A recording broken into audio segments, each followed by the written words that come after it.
ഷീജാസ് ക്രിയേഷൻസിലേക്ക് എല്ലാവർക്കും സ്വാഗതം.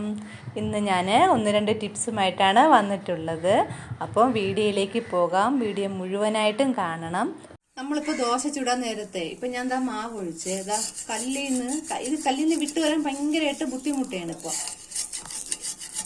എന്താ പൊടിഞ്ഞുകൊണ്ട് പോവേണ്. അപ്പം ഇത് ഇങ്ങനെ പൊടിഞ്ഞുകൊണ്ട് പോകുമ്പോഴത്തേക്ക് നമുക്ക് പിന്നെ ദോശ അങ്ങോട്ട് ഉണ്ടാക്കാൻ വലിയ ബുദ്ധിമുട്ടല്ലേ. അപ്പം ഇങ്ങനെ വരാതിരിക്കുന്നതിന് വേണ്ടിയിട്ട് നമുക്ക് ഒരു ടിപ്പ് ചെയ്യാം. ദോശക്കല്ലില് നമ്മള് പകുതി സവാള കുത്തി കൊടുത്തിരിക്കുകയാണ്. അപ്പൊ ഈ സവാള വെച്ചിട്ട് ഈ കല്ല്, ഇതിപ്പോ ഇരുമ്പിന്റെയാണ്, കല്ല് നന്നായിട്ട് ഇങ്ങനെ അങ്ങ് തേച്ച് കൊടുക്കണം. സവാളയുടെ ആ ഒരു നീര് ഈ കല്ലിലോട്ടാവും. ആയ ശേഷം നിങ്ങള് കുറച്ച് എണ്ണ വല്ലതും തടവയോ അല്ലെങ്കിൽ ദോശമാവ് ഒഴിച്ചു കൊടുക്കുകയോ ചെയ്താൽ മതി.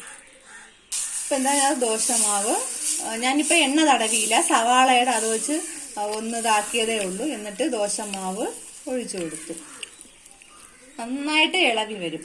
സൈഡിൽ നിന്ന് തന്നെ നന്നായിട്ട് ഇളകി വരുന്നുണ്ട്. അപ്പൊ ഇതിൽ ഒരുപാട് ഞാൻ എണ്ണയോ ഒന്നും തടവിയിട്ടില്ല, പക്ഷെ നന്നായിട്ട് മൊരിഞ്ഞതാ വന്നിട്ടുണ്ട്. കണ്ടോ, നന്നായിട്ട് ഇളകും. സവാള നീരിന്റെ ആ ഒരു ഗുണമാണത്. എണ്ണയും ഒരുപാട് വേണ്ട, ദോശ നന്നായിട്ട് ഇളവുകയും ചെയ്യും. ആദ്യം ഈ കല്ലിന്റെ അവസ്ഥ ഇങ്ങനെ ആയിരുന്നില്ല ദോശ ചുട്ടത്. ഇപ്പൊ കണ്ട നല്ല ക്രിസ്പി ആയിട്ടുള്ള ദോശ കിട്ടിയിട്ടുണ്ട്. എല്ലാരും ഇതൊന്ന് ട്രൈ ചെയ്ത് നോക്കണം. നമ്മൾ ദോശമാവൊക്കെ ആട്ടി വെക്കുമ്പോഴത്തേക്കും ബാക്കി മിച്ചം വരുമ്പോ നമ്മൾ ഫ്രിഡ്ജിൽ സൂക്ഷിക്കാറാണ് പതിവ് അല്ലേ. അപ്പം അങ്ങനെ സൂക്ഷിക്കുന്ന സമയത്ത് തന്നെ നമുക്ക് പെട്ടെന്ന് മാവ് അങ്ങ് പുളിച്ചോവും. 1-2 ദിവസം കഴിയുമ്പോൾ പുളിച്ചു കഴിഞ്ഞാൽ പിന്നെ ആരും കഴിക്കത്തുമില്ല. അപ്പം അങ്ങനെ പുളിക്കാതിരിക്കുന്നതിന് വേണ്ടിയിട്ട് നമ്മൾ ആദ്യ ദിവസം അരച്ചു കഴിഞ്ഞ് എന്തെങ്കിലും ഉണ്ടാക്കി കഴിയുമ്പം പിന്നെ അപ്പോഴും പുളി കാണില്ലല്ലോ. പിന്നീട് ഫ്രിഡ്ജിൽ വെക്കാൻ നേരത്ത് നമ്മൾ ഇതേപോലെ ഇപ്പം ഞാൻ 2 പച്ചമുളകാണ് ഇതേപോലെ കട്ട് ചെയ്തിട്ട് കൊടുക്കുന്നത്. ഇങ്ങനെ ഇട്ട് കഴിഞ്ഞാൽ മാവ് പിന്നെ അങ്ങോട്ട് പുളിക്കത്തില്ല. എല്ലാവരും അത് ചെയ്ത് നോക്കണം. ഒരുപാട് പുളി വരത്തില്ല. വേണമെങ്കിൽ ഇങ്ങനെ നമുക്കൊന്ന് താത്തു വെച്ച് കൊടുക്കാം. ഇതുപോലെ എല്ലാവരും ഒന്ന് ചെയ്ത് നോക്കണം.